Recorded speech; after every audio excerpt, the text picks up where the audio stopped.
the woman was like kind of had this hideous laugh, but she was still angry, like, and mad. And he was like, she just did something like this. He is so hell-bent on getting him to tap in. He's literally begging in the video. But I gotta say this. There's no voodoo in New Orleans. New Orleans voodoo. Is it real, or are people just making things up? Those are questions that I have, so I wanted to investigate. So come take this ride with me, and let's see if we can figure this out. Let's talk about Marie Laveau, the voodoo queen of New Orleans. Y'all see what I did there? Now, if you're from New Orleans, if you've watched American Horror Story, or if you just know your history, you would know exactly who this Black queen was. But if you don't, I'm here to enlighten you. She was many things. A dedicated practitioner of voodoo, a healer, an herbalist, an entrepreneur, a prominent female religious leader and activist, and she also did root work and would conjure Native American and African spiritualism, as well as Louisiana voodoo and traditional Roman Catholicism. She was Catholic. And she also owned a beauty salon. Now, if you watched American Horror Story, the Coven season, Angela Bassett played her, and she did an excellent job. You would see how she basically like owned the salon on the show, basically as like her cover-up job. But really, she was much more than just a hairstylist, y'all. But she took on many wealthy clients, and I felt like that's really how she got like her word out there too, and her clientele by, you know, people coming into her hair salon. And even though people already knew her, but she would get many wealthy clients to come to her hair salon. And there are still descendants of Marie Laveau living today. And they're extremely proud of their heritage, and they educate and enlighten and still teach to this day. But people would literally travel from all over. I'm talking about wealthy people would travel all over for the help of Marie Laveau. They would come to her for fertility issues. Back then, you can't just, well, you could go to a doctor, but their technology, they weren't that advanced. They would literally come to her if they needed help with fertility reasons, with financial reasons, if they just need some advice. I mean, who don't want advice from the voodoo queen? They would come to her for family affairs, for her to grant them wishes. Anything that you could possibly desire, you could come to her, pay her, and your wish will be granted.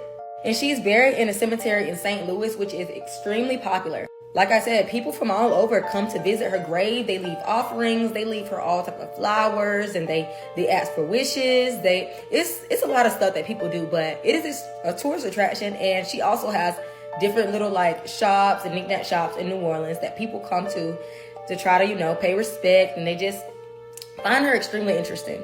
And it states that she was born in 1801, but like some people said that they believe that she was born in like the late 1700s.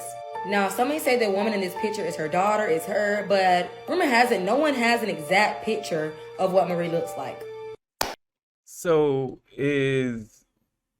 was like voodoo a good thing?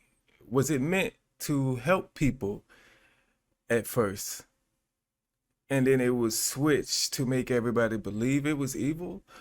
Or, you know, is it still used for good, or has it always been used for good, and, you know, everybody else just sees it as evil?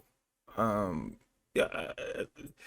me know if people who are from New Orleans, Louisiana, or have lived there. Y'all gonna have to help me out on this one, because I'm learning through this video. So, you know, if anybody have any experience with voodoo, you know, let me know in the comment section, you know, because I really want to try to, you know, understand this. So that's part of what this video is for me to understand, as well as to try and help other people understand as well. So, but yeah, let's move on to the next one. Still to this day, I believe that my husband was voodoo when we was in New Orleans. So me and him went to New Orleans a few years back, and we was on Bourbon Street, and an incident occurred. But before I tell y'all incident, let me just tell y'all what was going on throughout that night. So as we was walking, we saw a lot of things, women topless, it was just things that people say that goes on in New Orleans, but then you get to experience it for yourself. So that particular night, we were out there drinking, and when I tell y'all, I have never been so intoxicated like that night. Well, I'll take that back, because I have been pretty intoxicated before. But So this woman comes up to my husband, well, my boyfriend at the time, and she was forcing the drinks. Like, they'll come and make you open your mouth and like just chug the drinks with their mouth. And I was just like, oh my goodness, I see and hear about this all the time. And then after that, she demanded like $40. She was like, $40. And my husband was like, first of all, you shoved that drink down my throat, blah, blah, blah. So we're not going to go into all that. But this is the scary part. Well, I won't say scary, but this is where it gets evil, okay? And you know, they say all different type of things about New Orleans. They say that it's deeply ritual into witchcraft, voodoo, hoodooism, all those type of things. She was like, you stay out of it. I want your man. I want him. And she was pointing at him, and I was just like, look, let me just pay for it. This will just all be gone away, okay? Well, my husband was still upset at that time, so he was just like, no. So when we was walking away, my husband turned around and looked at the woman, because the woman was like, kind of had this hideous laugh, but she was still angry, like, and mad. And he was like, she just did something like this. Like, it was like 2 fingers and it was like this. And she was just like looking at him, shaking her head. Now, I'm not sure what could have happened. I'm really not sure what, is that a spell or what? But I promise you, at 3 o'clock that morning, he was throwing up sick, and he stopped throwing up 7 days later. He was throwing up the whole way home back to Mississippi, and he was not able to keep nothing down. He was just throwing up repeatedly. I took him to different hospitals. They was just like, nothing is wrong. And they will give him IV drips, and he'll be okay with the fluid. But soon as they took the IV out, he was just back. Blah, blah. I'm talking about, he was just throwing up so much. Make a long story short, it was literally 7 days after he stopped finished throwing up. So y'all tell me, what do y'all think about that New Orleans story? I hope that's just a coincidence. I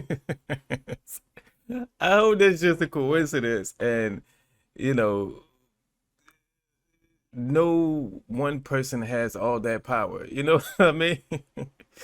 I hope it's just a coincidence. Because if it's real and she really put a hex on him or whatever, 7 days is just the decision she came up with.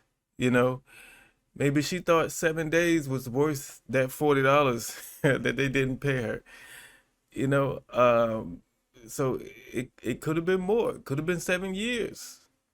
You know, like, I just hope that kind of thing is not true. You know, that somebody can change your life in a negative way just off of some words they say to you.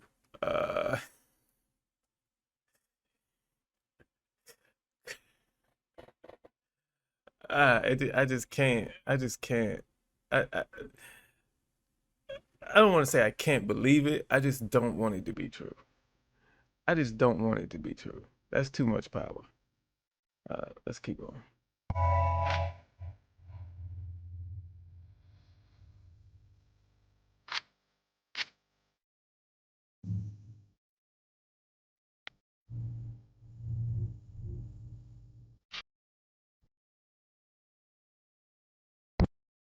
Hey y'all, so I hate to bust y'all bubble, but I gotta say this.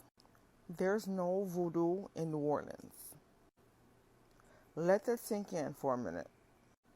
There's no voodoo in New Orleans. As somebody who has lived in Louisiana for pretty much my entire life, I have diligently fact checked this information. I don't care what you read on the internet. I don't care what you read in a book. I don't care what Zora Neale Hurston said. I don't care what anybody else told you. Ain't no voodoo in New Orleans. Now, you will find people there that claim to practice voodoo, but you're not going to find real voodoo. There is no voodoo community or spiritual houses. It's just a bunch of street performers out there wearing face paint and fancy head wraps. They might have an actual occult practice that they have, but it ain't voodoo. The whole New Orleans voodoo phenomenon is something that started in the 90s. And it was started by palm people who got caught with their pants down and came up with the cover story and called it voodoo. They paid some black people to dance with a snake during halftime and even had some documentaries made to make it look legit. Now, don't get me wrong, there are other spiritual practices in New Orleans, but voodoo is not one. How you got this ancient tradition of voodoo, but you only got one spirit? You can forget what you heard about Marie Laveau because all of that is a lie. But y'all be like, oh, I felt something when I went to New Orleans.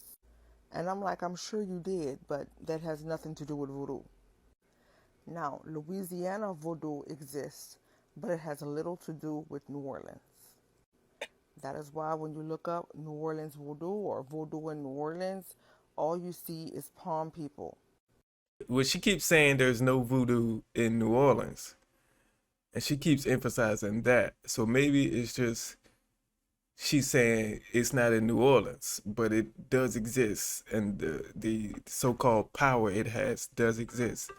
It just not in New Orleans, but she got a little bit more, so let's go. That crap didn't come from us. It was a marketing strategy that was intended to benefit them. Now, the palm people in New Orleans have their own occult stuff that happens in New Orleans. A lot of it is some Masonic stuff, Satanism, Luciferianism, and a lot of it is hidden behind these crews and Mardi Gras. But this thing of voodoo is a code for them, not for us. It's right, let's talk about it.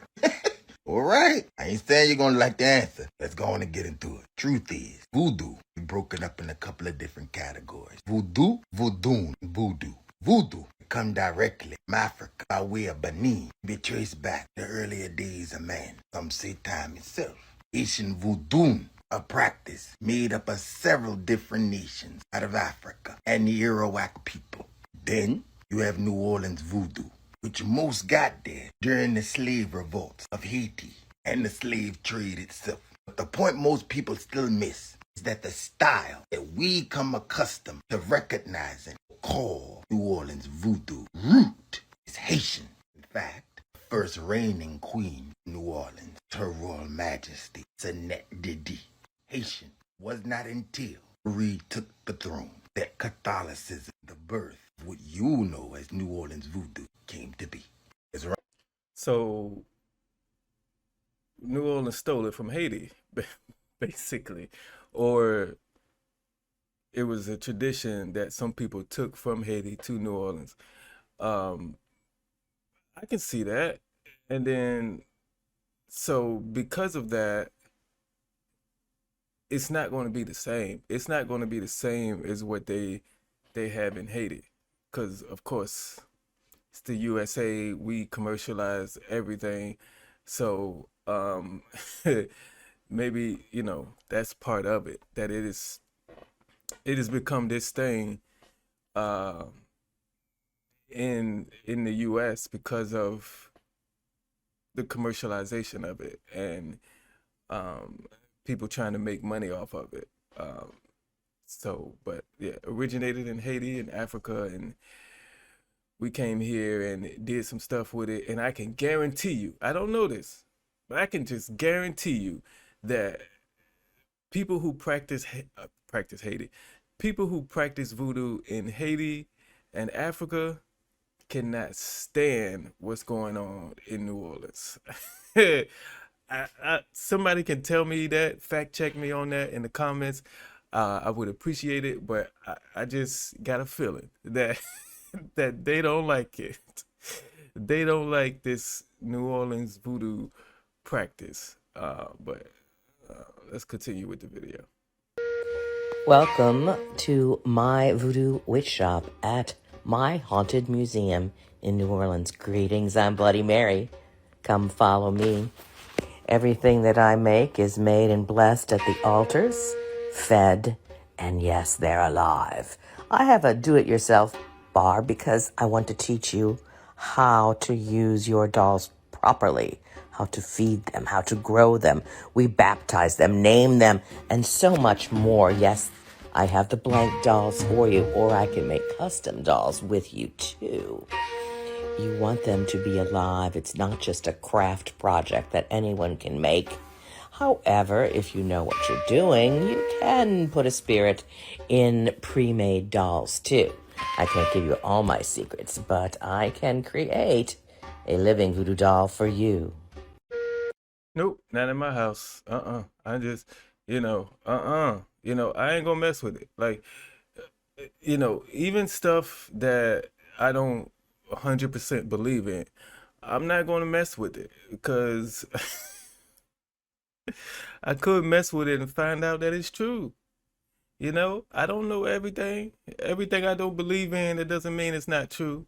Everything I believe in, it doesn't mean it is true. So, you know, I ain't taking no chances. No chances whatsoever.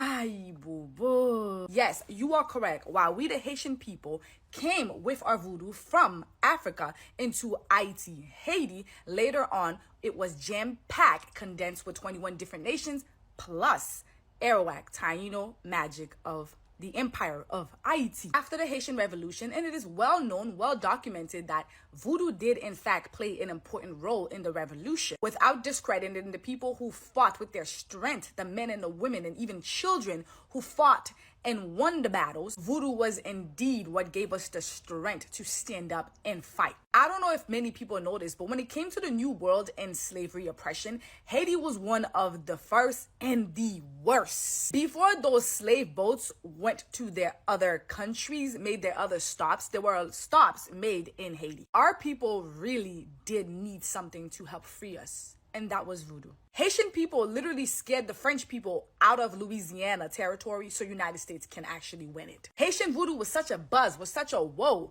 and a lot of people from Haiti did migrate into Louisiana. They brought with them that voodoo, and of course, people saw what it could do, so yes, they wanted a little piece of that, and rightfully so, as our people did need it. Practitioners started to share their magic with other people that were melanated, our own people. But that voodoo was also exploited. That's why you get those little voodoo dolls and all of these trinkets. It isn't authentic voodoo, it is just making money off of voodoo. Scientists, scholars, researchers from all over the world flocked, oh yes, into Haiti to study our medicine, our remedies, and our zombie powders. Y'all knew that one. They studied our magic and they extracted and took everything and anything that they could. I'll be here all day, y'all. So, as far as the history of voodoo, it feels like it originated as a good thing to help the people, you know. Why did it get transformed into this evilness and dark and just a overall bad thing? You know, when did that happen? When did that transition? Because most people don't see it as it being a good thing. Most people see it as evil. And just when did that happen? When did that happen? All right, TikTok, we're still in New Orleans at the voodoo shop. Let's do it. And we walk in. This place is crazy. Crazy. I'll give y'all a slower look at what's going on. So if you like voodoo in New Orleans, you got to come to this place. That is giving me chills. That's crazy. Let's look now. Who's into this? I didn't really have a plan necessarily. It was just like fell in, and I went there, and I thought it was the And it's whatever this. I learned from those experiences, and nothing crazy happened. Oh, it's little voodoo teddy bear dolls. No. TikTok, this really cool. I actually think I want one of these. Oshun. I just came across this video of this man trying to get another person to bump elbows with him so he can tell him their future, right? In New Orleans. So we're gonna talk about it. If you look at it, it says you meet a random man on Bourbon Street saying he can tell you your future if you just tap his elbow, but Shadow Man taught you better than that. You know, like the shake my hand. Come on, boys, won't you shake a pulse in his hand? Yes, that, right? If you look at his face, he is so hell-bent on getting him to tap, and he's literally begging in the video. Now, I believe someone said something about this in the comments, something similar to this, but this person was quite literally trying to swap out the destinies of their life with that person. Now, I could be wrong, but in voodoo, the right elbow is basically connected. Like if your right elbow is itching, it's telling you to stay on the right path, like reminding you to stay on the right path. Your right elbow, which is the one he was trying to bump with him. Well, this is flipped, obviously, but yeah, this is my right. In the video, it looks like this. Your right elbow is connected to your destiny, or the path of like you being on the right path. You wanting to bump those is basically clashing those together and intertwining them, or scrambling them with each other and transferring it. All the good that's going on in this person's life was going to go to this person. And all the bad stuff, as you can see, it's a lot going on, was going to transfer to this person. That's crazy. I don't know. I think some forms of voodoo, I believe, is real. And I believe there are other forms of voodoo that is not real. I really have no experience in this. um, I can't like wrap this video up like I'm supposed to because this is a learning process, for me. And I saw something online about it and I decided to dive into it and make my own video in the process. And I need people. I need y'all. I need y'all help. I need y'all to tell me if there are any books I can read, anything online I can read about it. Um, because I wanna get into this, and I want to learn more about it. And because right now I'm ignorant to it, and you know, it's something I could, read about. I think I would enjoy reading and learning about it. So, let me know in the comment section. Anything, if you have any experience, any of your family members had any experiences with it, if you practiced it, anybody you know who practiced it, I need some firsthand like accounts and firsthand knowledge to really get me started in this. So I'm coming to y'all. If y'all can help me out in the comment section, I would really appreciate that. If you're somebody who's just trying to learn more about it, like I am, let me know that in the comment section too. So let me know I'm not alone in this whole thing. And because this is not going to be my last video about voodoo, I'm definitely going to do more. So yeah, stick around, like, comment, subscribe to the channel. Make sure your notifications on so you don't miss a thing. I see y'all on the next one.